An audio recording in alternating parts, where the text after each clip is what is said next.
Nakiisa ang Police Regional Office 6 sa Dole Trabaho Agad Kalayaan Job Fair na isinagawa sa Robinson's Place, Iloilo noong 12 ng Hunyo taong kasalukuyan bilang bahagi ng pagdiriwang ng Araw ng Kalayaan ng Pilipinas. Naglagay ang Pro-6 ng help desk at nagproseso ng National Police Clearance upang matulungan ang mga job seekers sa kanilang mga kinakailangang dokumento sa pag-a-apply ng trabaho. Nagsagawa rin information campaign ang Regional Community Affairs and Development Division ng Pro-6 sa pamamagitan ng pamamahagi ng crime prevention at public safety flyers habang nagbigay saya naman ang PNP mascot sa mga bata na dumalo sa aktibidad. Bilang pagkilala sa kanilang pakikisa, ginawaran ng Pro-6 bilang help desk partner ng Dole Region 6.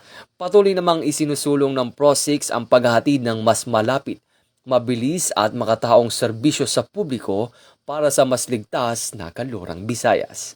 Mula dito sa National Headquarters ng Philippine National Police, ako ang inyong PNN correspondent, Patrolman Edwin Baris, alagad ng batas, tagataguyod ng Balitang Pulis.